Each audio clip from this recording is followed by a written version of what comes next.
What's up, gamers? Welcome to episode 48 of the Business Casual Gamers podcast. This is the show focused on gamers with jobs, families who have things to do in real life.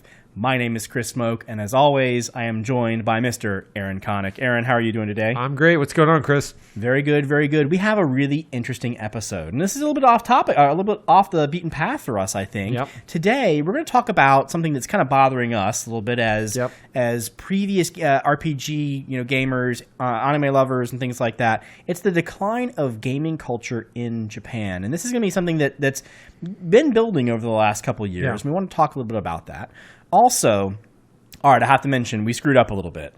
We're recording this episode a little bit earlier than we anticipated, so my Mario Odyssey assignment, actually Mario Odyssey has not been released yet as of this episode, so what we're going to do Fear not, we have a solution. We have the technology.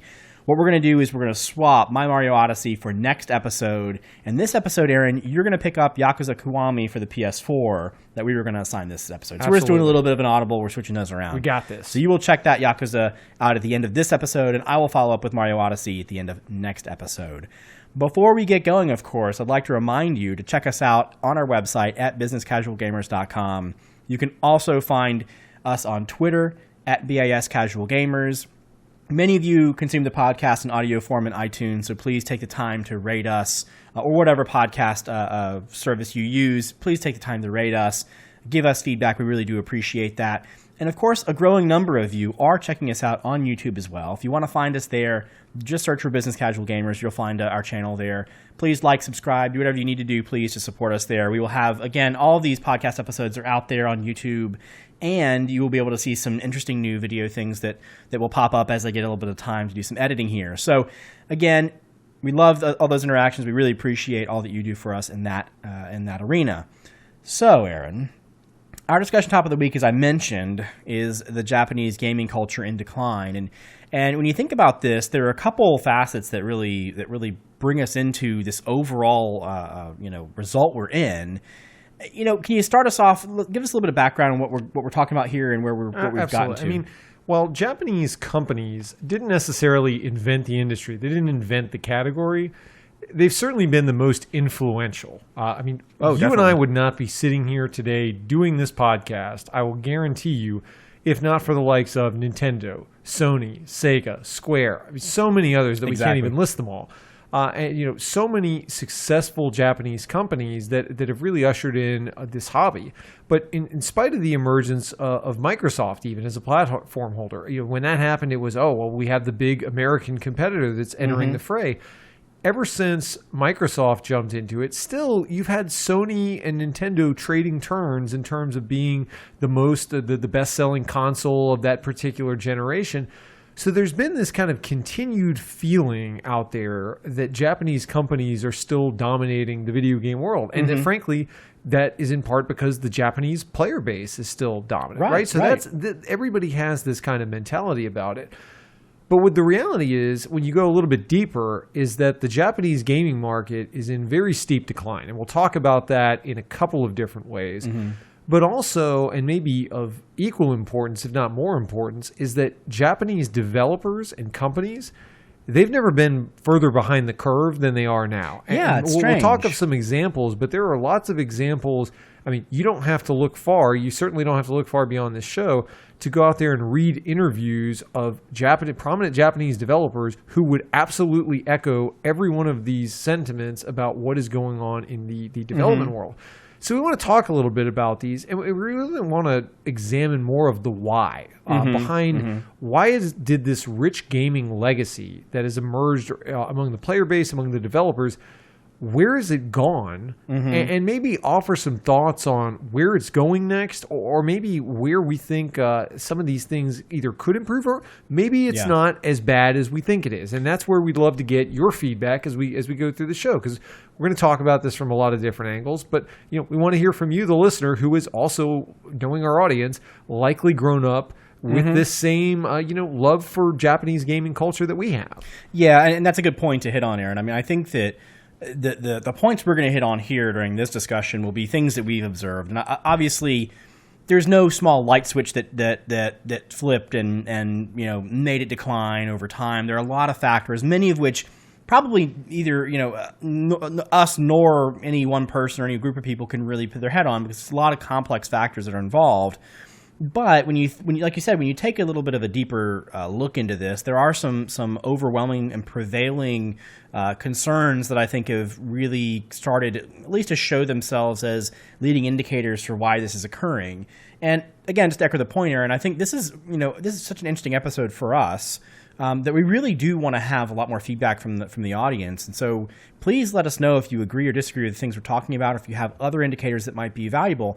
I think for us, this is a question that we're tackling on the show because it's something that it's still a very, very much an open question for Absolutely. us. We want to understand why, to Aaron's point, this rich gaming culture that, 15, 20 years ago, when we picked up Final Fantasy, any of those Final Fantasy games, Super Mario games, anything, it was we had all eyes fixated on Japan, sure, and Famitsu and all these cool things coming out of Japan to help dictate what we were going to see on our shores and what was going to come out of even American companies at the time on the Western side as far as video games. Yeah, that's right. Now let me maybe start this off just to give some perspective and some context.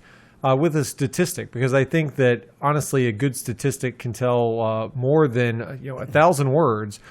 But in 2002, you had the Japanese market in terms of sales, overall sales, at about 50%. So if you really think about that, you'd say, okay, 50%. There's a lot of other countries out there.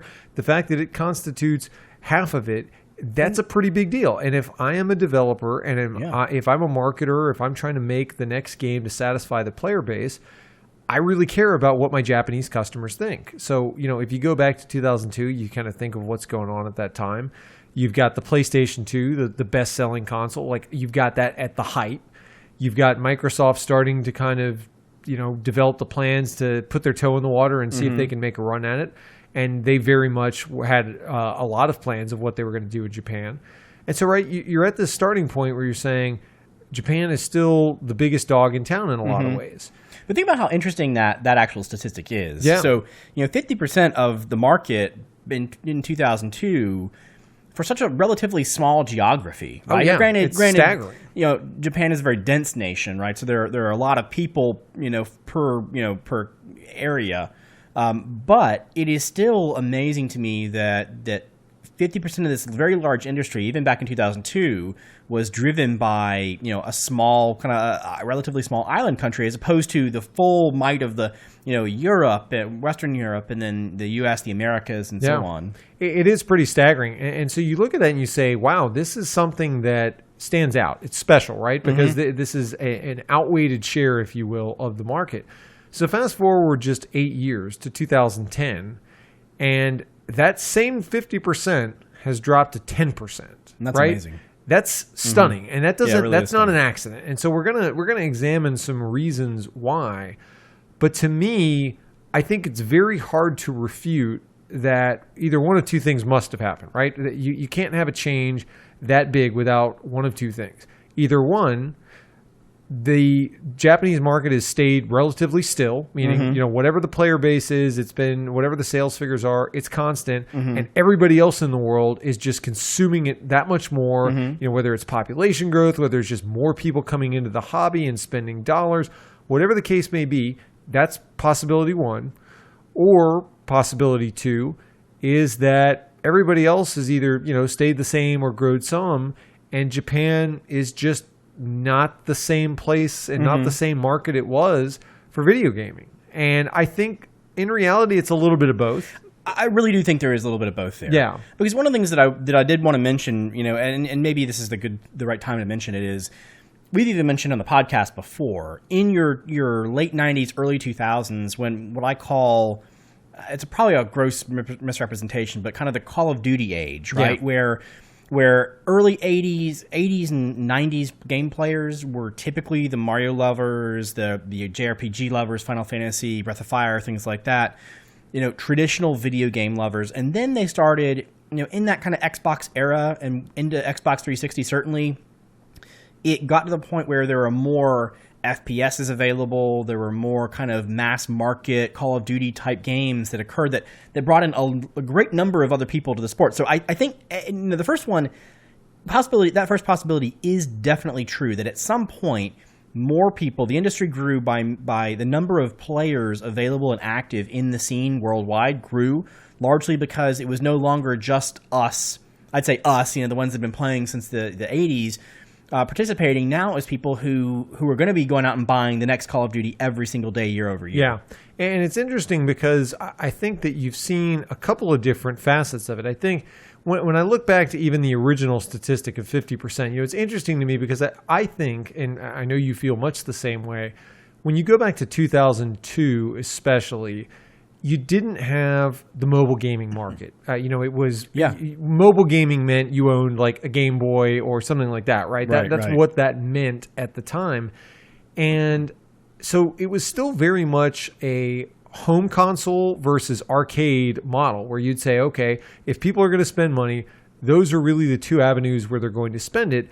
Now, Japan, for most of the life of the hobby, has always had a very vibrant arcade culture, certainly relative to others, in part because of that dense population that you spoke of. To say, okay, if I can put this near a train station, you have people together that is kind of their social hangout. You don't have massive homes that people are hanging around in. And so that was something that, because of just cultural norms and how the country is situated, it was very easy to, in a culture where people love video games, to have this vibrant arcade culture. Something that at times in American history we've had, but as we've talked about on past episodes, we had an episode that was a great episode if you listen about our arcade culture in the U.S. And I think that even though that has not gone through the same fate as what we've seen in the U.S., where arcade culture has been marginalized to a very, very niche thing, it certainly is taking a hit in Japan in a way that, is not, I don't want to say it's unsustainable, but it is certainly something where if I were a cabinet maker, a Sega's always been a big arcade player. If I were looking at that market today, knowing that I can't sell my games in probably any other territory with any amount of volume, I would be very nervous to put any kind of development budget into a new arcade cabinet, because if Japan's the thing, I seriously have doubts about whether or not people are going to play this to the point where I think it makes any sense at all to develop something. Yeah, no, and I agree. And I think some of these norms are very interesting to discuss, and perhaps it's not really relevant to this particular part of the question, but like you said, in 2002, many of us who were in the gaming industry from a console perspective, so we're thinking Game Boy, GBA, the DS wasn't out yet. They had like Game Gear and Lynx and things like that.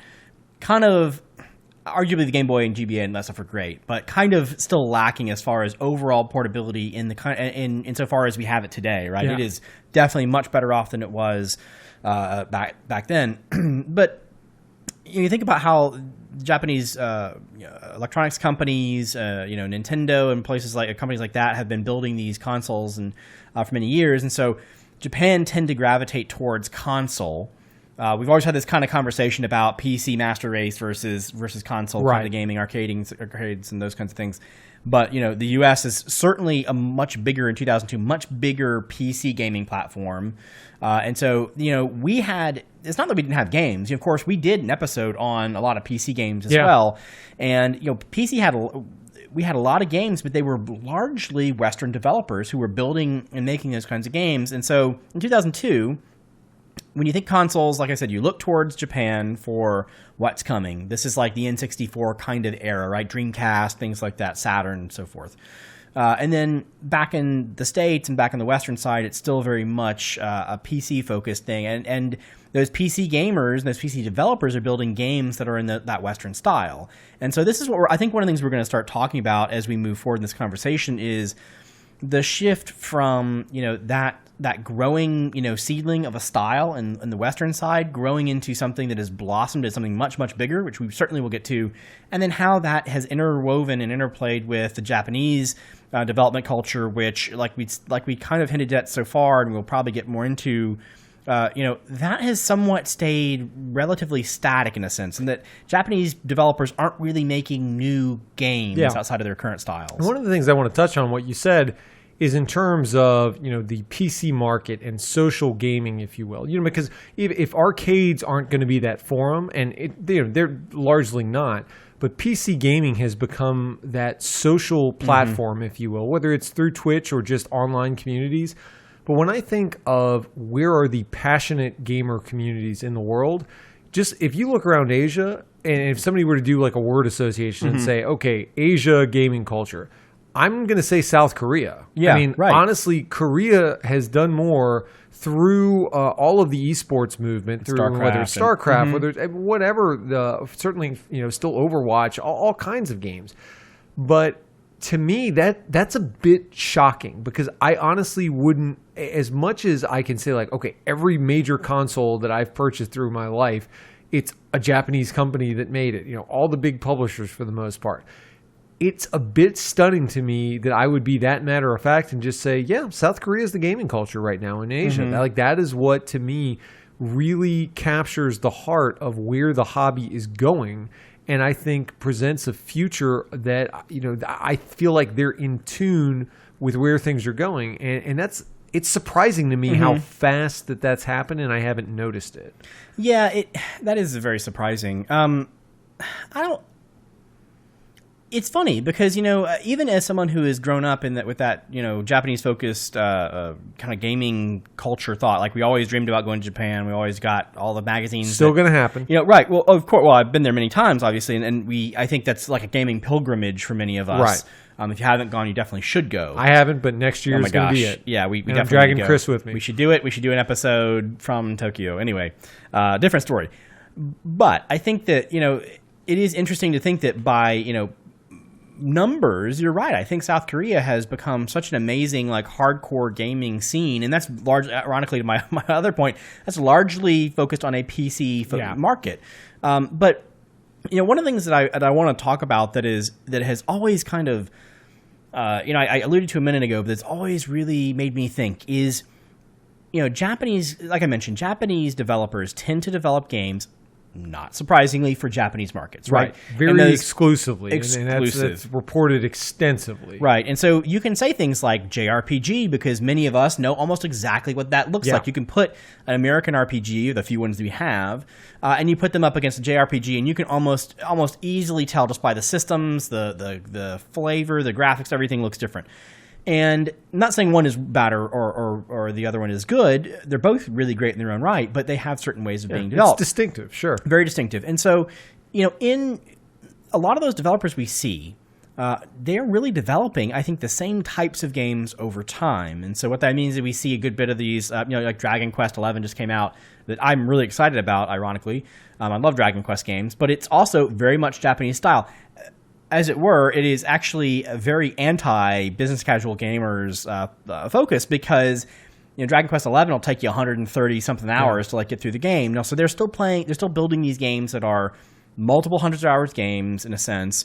They're still having games that are very focused on traditional, I'd say traditionally Japanese types of games. Whereas you look to the West and you see, Uncharted, you see Last of Us, right? Things coming out of Western studios, Call of Duty games, first FPSs, that you just don't see out of the eastern side of the video game development area. And I don't understand what that is. Are we going to go? I'm going to go there. Let's go there. Let's go there.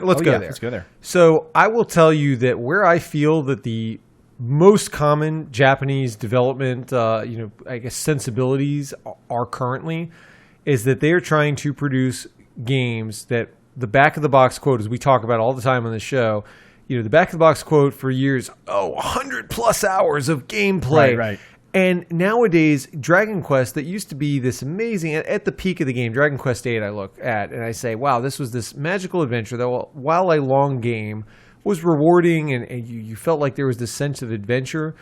Now I feel like we've descended into, how much can I mindlessly bunch this up into bite-sized gaming that I can just mash buttons on a train to not have to think about, the fact that deflation is run rampant in my country and that none of us have jobs. And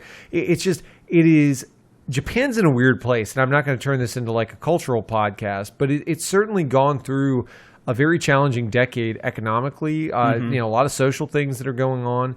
And it's something where I almost feel like gaming has become a distraction from real life, and it almost reflects itself in some of the games and where the market is going. Now, I'm generalizing a little bit because we're going to talk about some of the shining examples that are still there, but the mobile game market has really been the star of the Japanese gaming world, in that while home consoles, arcades are in severe decline, mobile gaming is picking up and has never been better in Japan. But you and I have talked about it. We had a show on mobile gaming where I just don't know that if you're a gamer, I don't know if that's where you want to take the hobby. That's not where I want the hobby to go, at least in the way that Japan seems to be taking it, which honestly feels like just a bunch of time-wasting filler games. It depends, and I think it comes out of my personal opinion on this is it comes out of the 3DS kind of so GBA, DS, into the 3DS and 3DS XL and those kinds of things have always been very popular around the entire world. Obviously, sure, they've been extremely popular in Japan, and largely I think part of that, and this might be generalization as well, but part of that is because mass transit system is so much better than any place else in the world I've ever seen, and so many people leverage those trains and those buses and things like that to get where they need to go. And I frankly, I wish that we had that here in America, certainly in Atlanta. But you think about, if you're sitting on a train, you want to take something that's going to, like you said, a kind of an escape from reality. And that's not a negative thing. That's kind of an entertainment factor. Right. You want to take that with you. And I think the 3DS has been in a very interesting point where it's still very relevant, certainly in Japan. In the West, it's relevant as well, but we kind of see it on its last legs. You see the Vita pop up and kind of die off. The Vita is still pretty popular in Japan, despite the fact that everywhere else in the world it's almost toast. But this is, your point about mobile is interesting because I feel like where the 3DS started to kind of drop down a little bit as far as games, they have lots of games, but when compared to a mobile environment, an app store, for example, or Google Play Store, you look at those, there are like 1,500 games or whatever apps added to one of those stores every single day. And so you think about granted, you can argue that the quality of those games and the volume's too high and the quality is too low. There are statistically going to be more interesting games to play across those channels than in a traditional 3DS. Like you don't have to wait 6 months for a new Mario. You can play a game that's kind of like a Mario, that's just as fun on your phone, and you have 10 of them out there, and they're like $1 a piece, equivalently. Yeah, and it's interesting. So let me present a contrast. One of the games to go back, let's go back to DS era.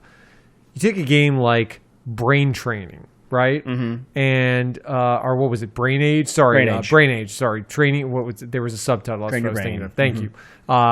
And you look at that sold a ton. I mean, it sold a ton globally, but Japan was a huge driver of that game. You take a look at something like that and say, I'm sorry, that game was interesting. It was a little bit quirky, but from a just sheer production value, it was not good. It wasn't. There were things that didn't work. The voice recognition was really spotty. People always joke about having to scream blue at the microphone and not having it pick up. So, I mean, that was a game that, in my mind, had a kind of a cute concept, but was really low production value. Sells a ton. You contrast that with some of the classics that have come out in the country since then, and you take a look at anything that's released, a new Mario game, Persona, Zelda, any of these games, everybody says, oh, well, that game sells great globally. And, in some cases, it was releasing in Japan first. I look at that and I say, well, fine, let's look. If it's selling so well, let's look at the numbers. You look at home console games, the biggest of the big that I just named. If you look at first week sales in Japan, if you can sell 250,000 copies of a game, you have overperformed what anything else is doing by many, many multiples. You usually have the number one game, if it's a hit, if you get to 500,000, that's huge. But the next game is maybe, 70, 80,000, something like that. Think for a second, Chris, if Call of Duty, whatever, who knows how many numbers we're on. If Call of Duty's day one sales got 250,000, that studio is folded. Like, they're done, and that game has been reassigned to somebody else. Well, look at Visceral Games, who just got shut down, by the way, right? They had, what was Dead Space 2, sold 4 million copies, considered a commercial failure. Yeah. Right? And that's crazy. It's insane to me. But to me, when you look at what numbers are, I mean, it's not like they're paying 5 times more than we are for a game. So when you're talking about 250,000 times a normal MSRP for a console game, that is not a sustainable business model. At least if what we're being told on development costs and length of game development, all of that, if that is a real thing that affects Japanese developers just the same as they do in America, then you have to look at that and say, if they can't export this game and have this be relevant in a truly global marketplace now, there is literally zero hope for Japanese developers because their home base does not buy games in sufficient quantity. Now, like you said, Japan is a smaller country than the U.S., and so you would just say, okay, well, relative population sizes, maybe that never made sense. Yeah, it was kind of weird that at this place in time, maybe they just had more passion for the hobby that in part they created. But, this feels more normal, but it is multiples different. I mean, in the U.S., you have games that go on in a good year where it's a really popular game. You can definitely sell 10 million copies of a game. Now, it's not to say everyone does. Everybody wants to, but not everyone does. But it is not uncommon at all for a big fall release, whatever kind of catches fire and the people are playing in America. 10 million is not uncommon at all. Whereas in Japan, I'm not sure if a game has sold 10 million in the past decade. I'm not sure if you've ever sold a 10 million game there ever other than pack-in games. Yeah. And I look at that and I just say, wow, if there are all these uniquely Japanese games, JRPGs you mentioned earlier, if that's not a genre that's relevant everywhere, then it really doesn't have any hope of success because the home market isn't buying it. Yeah, and I wonder how much. Okay, so we talked about this 10%, and we talked about the 10% and then the growth, or the 50% kind of reduction to 10%. And part of the argument I made initially was that the rest of the Western world grew. So there are a lot of existing gamers throughout the world, both in Japan and in the West. And at some point later, when the Call of Dutyfication, that's good. I like what you did there. Of players came in, right? I would think you would argue, granted, many of us like our JRPGs and like Call of Duty, but I'd say that there are a lot of players who came in during this time period with Call of Duty, these FPSs, that wouldn't touch a JRPG to save their lives. It's not their thing. Too much reading. Right. Well, I didn't say that. I didn't say that. So, there are these kinds of people. Now, the funny part is I wonder if that same under a baseline of player, like the BCG, typical BCG player who would like some Japanese games as far as consumption goes for some of the games that they play, how much of those are are still here, and how much of the decline is kind of driven by the fact that the market has ballooned to include all these new gamers, including some of the mobile people we talked about before, some of the non-gamer gamer kind of folks that play like Candy Crush and that's it. Not that Candy Crush is terrible, it is, but many of these people might not be considered gamers by a lot of us. But I'm thinking about how that works out, right? Is the fact that, to your point, Japan has always kind of made games. They've always done well, both domestically and internationally. And now that 80%, arguably, say, is like the Call of Duty generation that just wouldn't be interested in those kinds of games. And to your point, they're also not really breaking out of their current kind of stovepipe types of games. Well, they're not. Number one, they're not playing to the market. No, they're not. And number two, I don't see that they have any way to convince that market share to come over to their side. Well, I think part of the problem, and we'll kind of transition to this next segment, where if you look at the decline among the current player base, I think you have to partially attribute it to the fact that in a lot of ways, Japanese developers are getting left behind. Now, if you read interviews, you do have this really insular culture at Japanese developers where, for years it was you grew up at Nintendo in a studio, you grew up at Sega, you grew up at these companies, and you had to work your way through the ranks and really get to the point where when you saw a producer on a game or head of a studio or something like that, that was a veteran. That was a big deal. That was somebody who really had the respect of their colleagues. I mean, you look at Shigeru Miyamoto, somebody like that. I mean, these are people who really had a really amazing pedigree in terms of games that they had produced. And obviously, we think of them, Miyamoto specifically, because he was there so early in the hobby. But if you look at so many developers, Keiji Inafune, people like that who have come on since then, these are people that have spent their lives at a particular developer.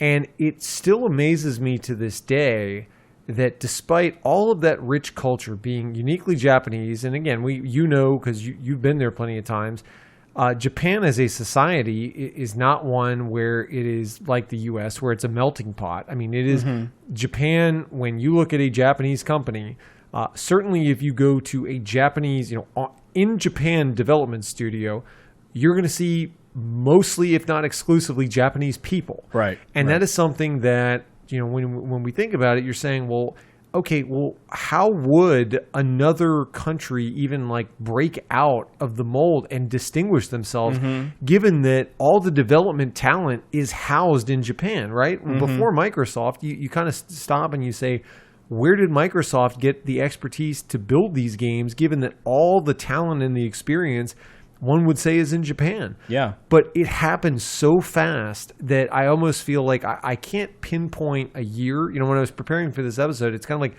what was that tipping point where nowadays everybody looks at it and we can see that Japanese companies are really struggling to stay relevant and stay afloat and have their big games matter and stand out and sell. But you look at, the Bungies of the world, the Blizzards of the world, Rockstar. You look at all of these companies and you just say, there is no question that these are the dominant forces in gaming, and I don't see that changing anytime soon. But how in the world did it happen so quick that not only did they capture the hearts of gamers in terms of giving them what they wanted, but the technological advancements that American developers have made relative to Japan, I mean, it's not even close anymore. I don't even view it, when you look at, what a disaster Final Fantasy 15 was in terms of glitchiness and just performance issues. I mean, this was supposed to be the generation-defining game, and it was a mess of problems, unfinished spots. You compare that to any Halo game that's been released. Say what you will about the games. Take a Halo game, though. Those games through and through were polished. Right. And those games worked like you'd expected. And guess what? If it didn't, it got patched and it ended up working. Take the same with Destiny. Released a game that people felt was unfinished. Great. 2 years later, it's all fixed and everybody likes it. Same with Diablo 3 that we talked about. I mean, what amazes me is that the American companies, and so much of this is based in the technology industry, here, that has that same iterative mindset. But it's amazing that in that short a period of time, it feels like the American developers have lapped the Japanese developers, and they're still doing pull-ups on the rim, while Japan's figuring out how to get past friend codes. Yeah, that's true. Except for the one counter argument I will give you there is it Final Fantasy 14 the one that they completely rebooted? Oh yes, that was the online reboot. One that they released it. It was awful. It basically died. Well, it was still around, but basically died, and then they came back and completely rebooted the game. And I give them props for that. That was a really hard thing for them to do. But I think you're right. One of the things that I think is interesting is look at how, to your point about kind of having Japanese developers typically having mostly Japanese people in their ranks as far as developers, and not bringing that new perspective. Yeah. Think about where we are now, where not only we talked a lot about the U.S. obviously, but Europe has amazing developers. Absolutely. Think about what Witcher 3 has been doing, right? And how you take some really cool ideas and perspectives from Eastern and Western Europe. You take those perspectives from the Americas as well, and put all those developers into one room and have them create a game. You're going to get something like Witcher. And what is so interesting to me is largely we talk about how these developers in Japan are very focused on the games they're making. a lot of them are really unaware of a lot of so basically the games that I talk about, my top 10, like 90% of them, minus Super Nintendo games, they're completely unaware of. They don't know really about Witcher. It was not really a large commercial success in Japan. And one of the things that helped underscore this for me is that I was listening to 84Play's podcast. I love 84Play. It's a great podcast about Japanese games and that industry and Japan in general. But they helped take the Undertale game from last year, or 2 years ago, I forgot what it was, and took it from English and turned it, translated it in Japanese, basically localized it for Japan. And this is one of the first times that before that development occurred, no one really knew. There was a very small undercurrent of people in Japan who really understood and knew what Undertale was about and really were really looking forward to this localization. But by and large, it wasn't really that big of a thing. Much like the Witcher 3 and, the kinds of Last of Us kinds of games, whatever, aren't really big. Well, what's interesting now, and this is something that we'll probably have to revisit later on, maybe a year from now, be a really good touch point to go back and figure it out. Because what I find interesting is Undertale, once it's released, Famitsu has been putting out, they're a weekly magazine in Japan. They put out game rankings for as far as sales, and Undertale has been in like the top 2 or 3 for a number of weeks now since it was released. I think that might be interesting to see whether this is a little bit of a tipping point where it's going to wake some of those developers and some of those the players up to say, oh my gosh, there's a whole bunch of really interesting things to be consumed that are available to me in some cases. Maybe not so much in other cases, but in case of Witcher, Witcher is in Japanese. Yeah. It's in like 20 or 30 languages, right? So you can collect and consume and play these games if you knew they were available. No, you're right. And I think that may be, as we allude to, what could the future bring, that may be the only hope. Because I do think that when you look at what the hot games are and where the development talent is and where the money's being made to sustain these companies to make the next big hit, it's definitely in America. And I look at what's being exported to Japan, and I kind of say, well, that may be the only hope. Because, let's touch on a couple examples of where things haven't gone so great in Japanese development. You touched on, and I'm glad you brought up Final Fantasy 14. I was actually talking about 15, like the Versus becomes Final Fantasy 15 mess that stuck in development purgatory for 10 years. But 14, to your point, was a total reboot. Yeah. Square Enix has really damaged their reputation severely as being able to deliver a game, forget on time, but even once you give them as much time as you would think is humanly possible to develop a game, it still feels incomplete and unfinished and with lack of direction. And they've been, that has been a problem that people have been talking about since Final Fantasy, since Final Fantasy 13, which is not good. You take something like, we haven't talked about it as a game assignment. You take Polyphony Digital that just released Gran Turismo. I will tell you that even though I've played Gran Turismo and it is a beautiful game, I understand every criticism of that game that I've read in terms of people being disappointed to say, I waited for this game. Like, this was the game of the generation that I wanted. I grew up, Gran Turismo was the system seller in PS1, PS2 era. I've waited patiently for this game, and you have stripped so much of the single-player content and customization and just sheer car numbers that I have been accustomed to. You just stripped it all out of the game, and you gave me something I'm not interested in return. I'm not interested in playing a professional sport virtually. I just want to play the game that I grew up with and have it look nicer and have it perform better. And you just have to look at that as an example where Gran Turismo was the biggest game in the world at a point in time, and now it's hovering between green and yellow average rankings on Metacritic. And it's shocking to me how far they've fallen in a short period of time. And, these are two examples of great developers where you just wonder, like, do they have it anymore? Yeah, that's a really good segue into the point I want to make. And this is a little bit, further beyond that. But so we talked about how, back in the early PlayStation 1 days, you're talking about Gran Turismo, right? Obviously, we talk about Forza. Yeah. Forza is really an interesting game, and by and large, you said it yourself in previous episodes, Aaron. I think Forza is really kind of become the king of these kinds of racing simulations in a sense, right? And they weren't around. I mean, those games weren't around, rather, 10, 15 years ago, I think. I can't recall when the first game came out, but wasn't too long ago. No. And so here we have developers and some people who were looking at Gran Turismo, looking at how you can make it better, how you can improve on that particular recipe, and they've done that in Forza. And that is really what's interesting and what I want to segue into. Looking at other games, what made Japanese games so interesting, taking those perspectives, leveraging them, taking in what we already know, and kind of building interesting games. And really, I think that's what's partially the kind of wave that I think Japan has missed out on is the indie wave a little bit. Yeah. You know me. We've been talking a lot about indies. Indie development in America and Europe is such a really cool place. And that any one of us could pick up a computer and download Unity and, for free and build a game that we want and publish a game, put it out on, any number of these things, including Switch, which we'll talk about in a moment. But you can put these games out there relatively cheaply, with just some blood, sweat, and tears in between. And, that's not something that we see. We don't see there are some Japanese indie developers, don't get me wrong.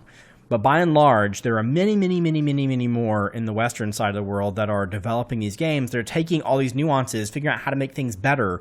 An Axiom Verge kind of thing, where you look at that game and you say, okay, well, they've done the Metroidvania and they've made it they've improved upon a number of things. They've made it a little bit harder. They've answered some questions, but they've also done a very, very good fan service to the games that we enjoy.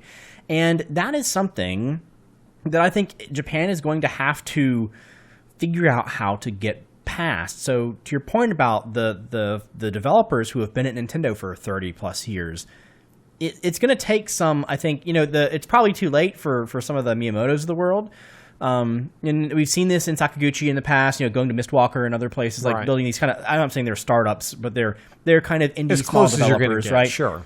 It's going to take some sort of middle-aged to slightly junior Japanese developers to come out and say, okay, well, we want to go build the game we want to go build, and let's go figure out how to find money. Let's go, figure out how to bootstrap this thing up and push it out. Basically the trials and tribulations that the Western gamers have already done and are neck deep in. And once we get to the point where your average Japanese game dev or wannabe game dev can say, you know what? I can, instead of spending 100 hours on Dragon Quest XI, I can spend 100 hours making a game that I want, that it looks kind of like Dragon Quest or whatever, and I can get people to buy it and whatnot. It empowers them to do that. I think Japan is going to still, they're going to miss the normal wave we talked about, and then this indie wave that's just out there. Yeah, and I think that's part of the problem that I see in terms of how I project this forward for them. Right, if you look at the U.S., even though there are pockets where this may not be the case, I mean, you have these really strong and growing entrepreneurial cultures, small business, people, coming out of college. You have the Mark Zuckerberg stories that are still very prevalent, and these are the heroes in our society right now, the people that kind of did it their own way, started their own company, started their own thing, and kind of came off the beaten path and found success.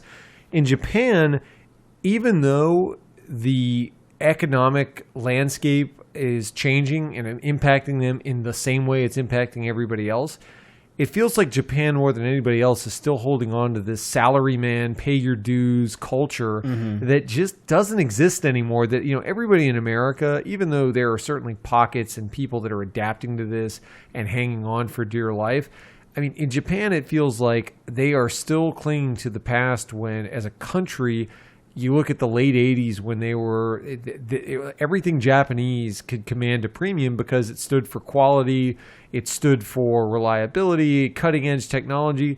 And now at this point, it's viewed as kind of expensive, yet not the most technologically advanced.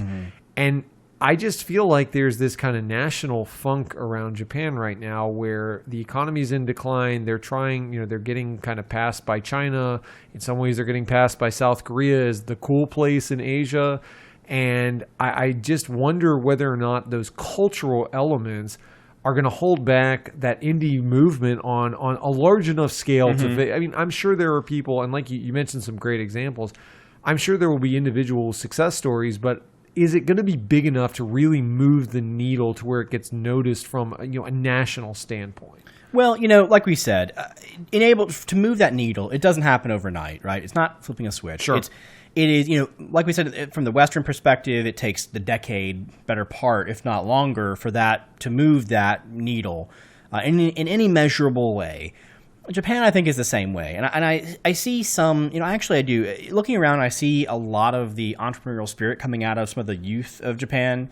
And so I don't want this podcast to be negative. I mean, we did not decide to go into this topic to kind of put down, that particular area of the world, because I really, they've done such a great job, and I think they continue to do a great job. It's something we both care about. And we do care about. I say this, and I honestly, there's a part of me that just wants to shake the Japanese game culture and be like, come on, guy, we want you back. I think I do think it's changing. I think it's very slow. It is such an ingrained kind of a perspective they've had. Some of the people who've been doing this for so many years have had, and if it ain't broke, don't fix it mentality. Sure. I think that things are changing. I think things, even Abe or whatever, even their leadership of the country is starting to change slightly, and starting to embrace some of these new thoughts that weren't really things that they had really considered years ago. And so I do think that in 10 years they're going to be much better off than they were in this respect. One of the things that also I think is interesting is that's a little bit maybe of a unintended, blessing in a sense, is the Nintendo Switch. Yeah, so let's definitely, because I wanted to, even before you jump into it, sorry to interrupt, but I do think that this is almost like the counterpoint, depending on how you view Nintendo in terms of what side of the coin. Do you think that they are the shining star of innovation and the last bastion of passionate gaming culture in Japan that still exists, or do you kind of say, we're still in friend codes and online is still so sorry to interrupt, but I want to kind of tee that up because I think it's a great important topic. No, it's absolutely great to say that. And so here's the thing that's funny, right? We've gone back and forth on the Switch, right? I will tell you that today, my Switch is one of my favorite consoles. In fact, I play it more than anything I have right now. Okay. Which I didn't expect. So it's good. It's great from a US gamer. It's awesome. But I don't think it was intended to be that way necessarily. And so funnily enough, as we start thinking about this particular topic and getting into it, I start thinking more about it.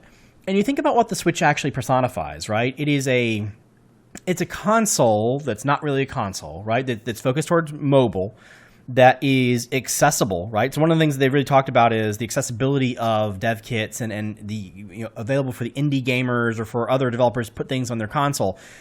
I actually think that is less. At first I thought it was, hey, they want to get, US and Western indie devs on their console, and that is certainly a byproduct. Right. I happen to think now that it's more along the lines of they wanted to be able to have these portable game developers for mobile, for phones, be able to take their games and port it directly over to their platform. Because people like Nintendo, it's going to be something you can carry on the train in a sense, despite the fact that it's a little bit bigger. It's very flexible. It's got a lot of, like you said, it's got a lot of technical components that are very good for populations that are geographically co-located in very dense areas where you can just kind of get 10 people in a room with Switches, put them around each other, and they kind of, they create ad hoc networks and things. That is all very much akin to or in line with what you would expect out of a Japanese console. And so as I think about this, I actually think Nintendo developed this console for the Japanese gamer in a Japanese environment.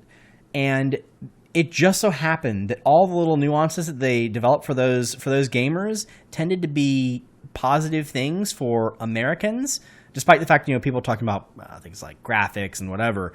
But it tends to be accepted by American gamers, but I don't really think it was intended. I think they accidentally stumbled upon this. Yeah, and I think that's right. It's interesting, Chris, because you've heard it if you've listened to the show for any length of time.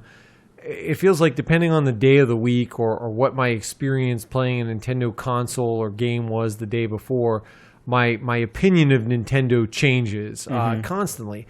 And it's just interesting because, I played Concept Revolt last week, and there were certainly moments where I just looked at it and I said, this feels like such a dated game in terms of I have free DLC that's available. Okay, well, let me go download that. And then I spent 10 minutes just getting some stupid, costumes and alternate dice colors.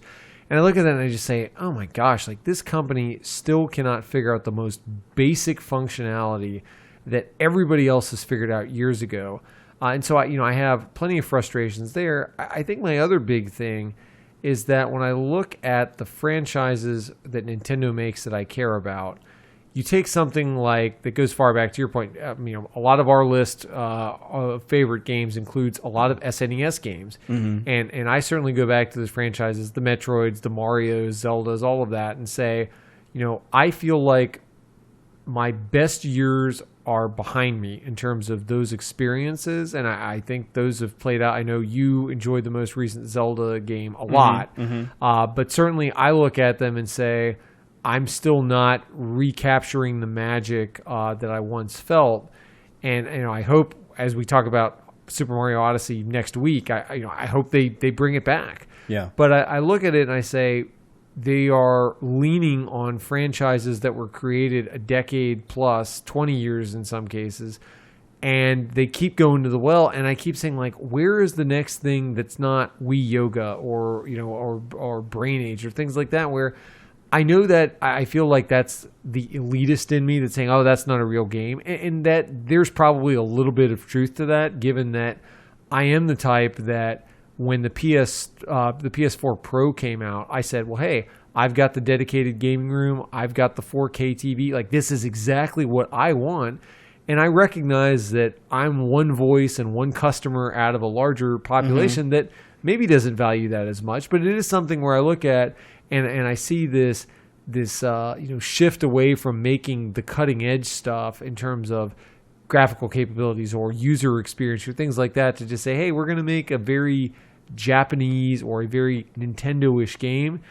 And I just kind of a lot of times find myself wishing that I could relive that sense of magic of, wow, I've never played anything like this. This is totally captivating my imagination that I haven't felt in, frankly, a while with Nintendo. Yeah, it's. I think this actually kind of goes towards proving a point that we had made a couple episodes, well, maybe a handful of episodes back, about Nintendo and the Switch and Sony's take on these things as well. So I think when you talk about the DLC, the differentiation, the personalization that you talk about with different colors of dice and things like that, I actually think that's probably, again, kind of proving our point in a sense. These developers built the game for Japanese, and even though you're an American and you're looking at this thinking, I don't care about this stuff, it probably means a lot to those gamers that it was designed for, right? And I think that in a culture where a lot of the youths are looking for trying to personalize and differentiate themselves from everyone else, I think that's probably very important to them.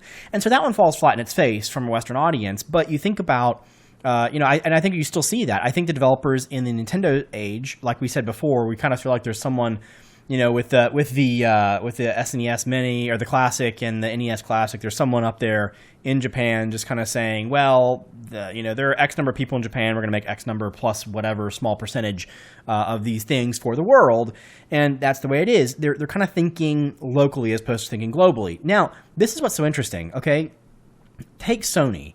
Sony gets it, and we've talked about this before. The PS4, the PS4 Pro, you just mentioned, is something that kind of goes against what we've just been talking about. Some of the games they've been making, even things like Knack and some of the studios that Sony's, obviously Naughty Dog's owned by Sony, and a lot of these games that are being developed by first-party studios outside of Sony are representative of a more global way of thinking. Absolutely. Now think about what they've done. They've taken people like Mark Cerny, who is decidedly not Japanese. Yes. And has a very prominent position in Sony in Japan. And that's really interesting. And like you said, that's not, it is something that some progressive companies are allowing, outsiders in a sense to come in and to be higher ranking in their in-country, in their companies. But we're also seeing like Andrew House, who has been very, very high until recently when he retired. Howard Stringer before he did the same. Yeah, I mean, so what's interesting about it is you're seeing two different perspectives where Nintendo is being very, very focused on what they've always been focused on, kind of serving the gaming market, largely taking cues from the Japanese market. And you've got Sony now who in their battle with Microsoft, a very Western company, have decided to kind of,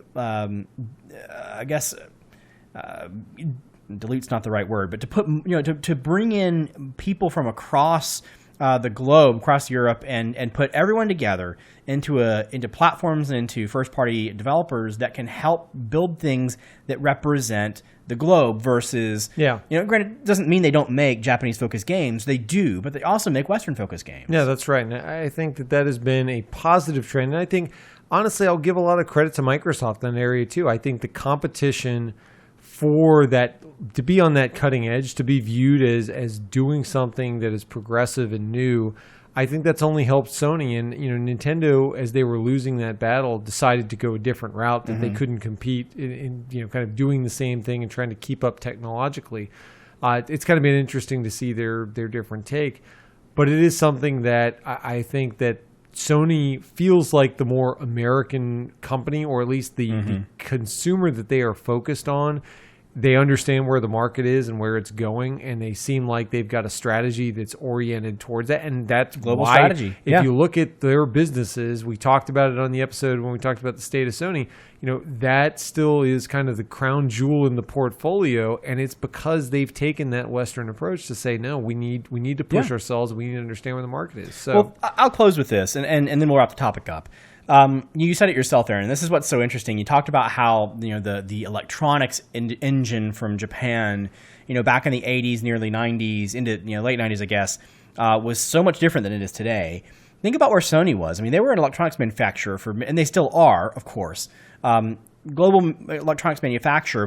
But still, what makes up most of their revenue these days? It's gaming, and it's things that they have really decidedly tried to push outside of their geographic location, right, and pushed into more of a global market. So I think that's really where we'll leave that one. So please, I'm sure this is a very interesting topic. People have a lot of perspectives and a lot of opinions on this. We'd love to hear them. Pro, con, right, wrong, indifferent. We really would love to hear them. For us, like we said, we did this topic because we really believe in Japan and their gaming culture. We want to continue to grow it, and I'd like to say, in 10 years, like I'd love to have games that are represented by every part of the world. So every part of the world can build games and make games that kind of reflect their own culture and their own environments, and some that are kind of combined. And then we have, as consumers, the unique opportunity to buy and play and learn from those games long term. And I think that will go a long way. We're not trying to cure cancer here, but I do think it would go a long way to really kind of unifying the communities as a global presence versus, like we mentioned all throughout the episode, the Western influence of games and culture, and the Eastern culture of games. So with that, let us know. Let's move on to game assignments. So like I said, we did a little bit of a swap this time, and so next episode we're going to get me with Mario Odyssey on the Switch, which I hope will be really good. Aaron, this episode, we want to talk about a game that I've been really, really, really interested in. I've never played one of these games. Okay. I've always wanted it. Always wanted to play it. And this may be the one. Yakuza Kiwami for PS4. All right, so to give a little bit of context, the series has been around for a while. So I started on PS2. This is run for 5 games. I think there was one side story.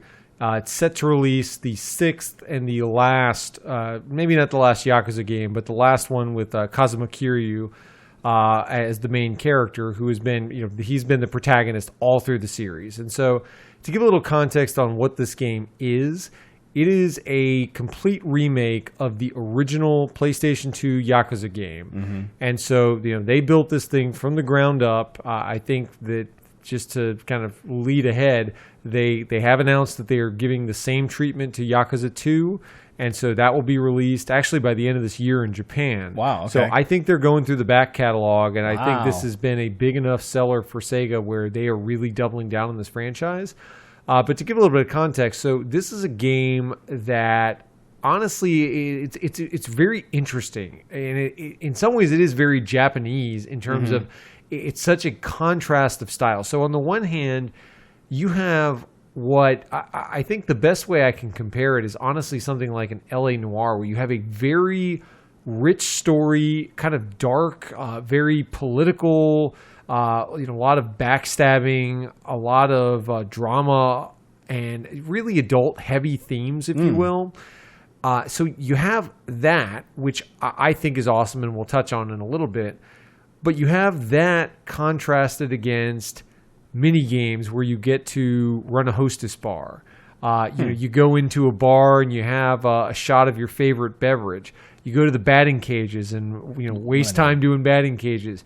You bash dudes over the head with chairs. You have crazy secret characters pop out of vases to challenge you right before a boss battle. Like, you have this zaniness and this kind of quirkiness to the game. And I will tell you, from people, I do not consider myself a Yakuza fan, right? In the sense that I have enjoyed some of the games. I've played, I think, 3 of them. But I kind of got burned out towards the end and just said, I wasn't feeling it quite as much as they started to become bigger in scope. But the Yakuza fan, if you in the audience are a Yakuza fan, you know exactly what I'm talking about. And this contrast between it's a little bit serious and it's a little bit zany is exactly what Yakuza is and why you play the games. So I kind of set the stage to just say, that is what I think the soul of Yakuza is. So let's talk a little bit about what's in this game and what maybe makes this one different.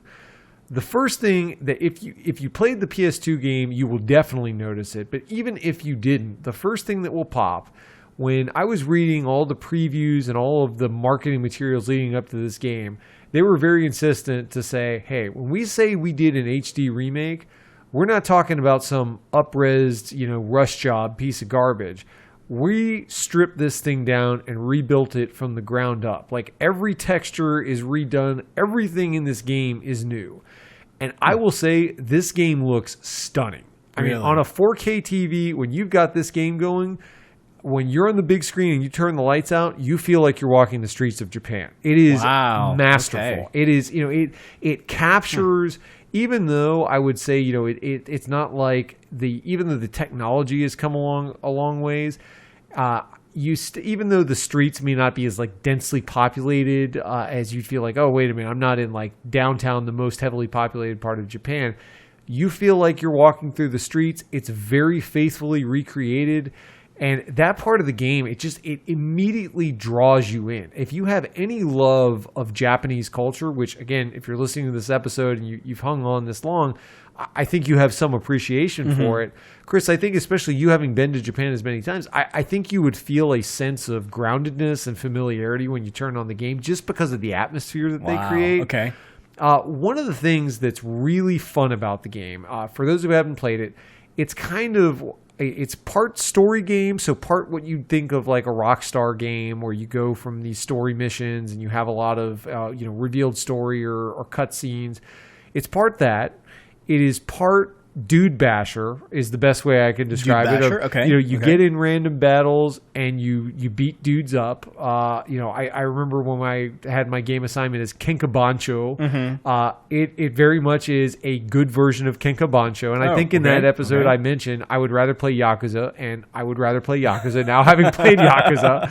But it is you're doing just getting into random fights and beating up dudes in interesting ways. And then part of it is mini games and world exploration and just kind of exploring Japan and kind of finding all these little secret nooks and crannies while using RPG-like mechanics to build your character. And so one of the interesting things, and this is where I will tell you and I want to get your take on this. Anytime I hear about the number of mini games and distractions that you can do in the game, I immediately get nervous. And I just say... yeah, that's great that I can go to the batting cage, but I'm not buying your game to go to the batting cage. I'm sorry. Right. Like, there is only, Persona is kind of known for this as well, where there's a lot of little side things to do, but that's not the meat of the game to me, and that's not what I'm coming to it for. And honestly, that is what distracted me from a lot of the later Yakuza games, is it felt like that was more the main course than the game. In this game, the thing that is really cool about Yakuza is that no matter what you do, let's say I go into a bar and I want to have a drink. One person would think, well, okay, this is just kind of like, it's cheap cash in to say I can order my favorite real life alcohol, but aren't I just kind of wasting time? But you get experience points for everything you do in the game. Really? So if you just want to go and say, hey, I think it'd be cool to do this and go have a drink and just kind of like live the life of a member of the Yakuza, this cool dude who's going throughout Japan. You're always rewarded and you're always making progress no matter what you're doing. And I honestly really appreciate it. You already come with the full back tattoo. But you need more. There's no like Mike Tyson face tat. No double sleeve or anything. But he does have the impressive, he's got the dragon back tattoo. But, I really appreciate that. I think that the fighting engine is really good, and they've expanded the moveset and how they kind of dole out the character progression. I think that's very good. I do think that some people may find it repetitive, and I think that you kind of like an Arkham City kind of battle system. Yeah, so it's interesting in that it honestly it feels a little bit like that at times, but honestly, it will in some ways start to remind you of a traditional JRPG, and that you're running around. Let's say you're running down a street. And you run by these kind of preceded characters who are on a certain part of the street. And when you run by them, these are the guys who kind of want to challenge you, and they'll start running down the street after you. And if you slow down or you take a turn and you don't turn it quickly enough, they catch up to you and you start a random battle with dudes. And you beat them and you go to the next random dude bashing fight. Okay. I like that. And it's fun because it has this cinematic scene where it says, like, it shows you kind of, getting into your fighting stance against them before you wail on them. I think that the frequency of the fights is something that people, when they play it early on, they're either going to love it or hate it and either think it's too much or not enough or maybe just right. But I think that the actual fighting mechanics are a lot of fun and really well done. It does not have the complexity of a fighting game, but it does give you just enough. I kind of liken it to Naruto Shippuden in that it's more complicated than straight button mashing. There's some strategy to it, but at the same point in time, you don't feel like you're having to learn Street Fighter or BlazBlue to have fun with the game. So I think it's a very accessible fighting system. That seems really interesting to me. The moves too, and I always forget what they're called, but like you do, I think it's the what is it, heat moves, where you kind of either take a certain amount of damage or you unlock powers over time that change how your heat gauge goes up. And once you max out the gauge, you can do, depending on what you're standing next to, you can do this over-the-top move. Like, you can bash a dude's head against a wall. And like, all these kind of finisher-type moves that are very over-the-top and violent and stylish. Those are really cool, and I feel like they add a lot to the game, even if sometimes you get what you end up getting is the boss who has like 5 health bars, and that when you do the heat move enough, it's like, okay, I only chipped off a quarter of his health bar. Like, this doesn't feel it feels a little bit more JRPG-ish at times than maybe it should, given how they play the game out. So that's kind of the battle system. The one thing I really do want to touch on, though, because I think this is what this particular game has on offer that I think it does, frankly, better than at least the other Yakuza games I've played. I've heard a lot of people talk about Yakuza 0, which I think I actually might go back and play. It's the prequel to this game. Okay. And the most recently released one. This game features one of the best villains in gaming history. Honestly. Really? Like, I put him up there with a Kefka or a Sephiroth. Wow. Like, Nishiki is one of those perfect characters where, not to give too much in the game, but he's kind of your fellow Yakuza underling. You're kind of in line to be the next family boss, and he's one of your friends. What happens, and this is beginning of the game, so I'm not spoiling much. You have this friend who's kind of a romantic interest, but kind of like a mutual friend of both of yours. And, he gets summoned along with this girl to one of the Yakuza boss's apartments. And you show up, let's say, a couple hours later after you haven't heard from them. And you walk in the room and you see that the Yakuza boss has been shot. And the girl is sitting there like quivering on the ground, and your friend is just like shaking. And he said, he tried to assault her. Like I had to do, like, I don't know why I did this.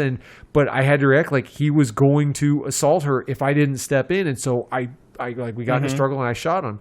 And so your character takes the fall and says like, hey, run, go to safety, get out of the city, flee. I'm going to stay around. And you end up going to jail for years. Wow. And so when you get out, Like, the world has changed. You don't know where these people are. But this guy has risen through the ranks and has turned and like gone from the, looks up to you, kind of the little brother character, to the guy who's now had to survive and rise through the Yakuza ranks and take revenge on the system that, basically forced you and him into a life you didn't expect.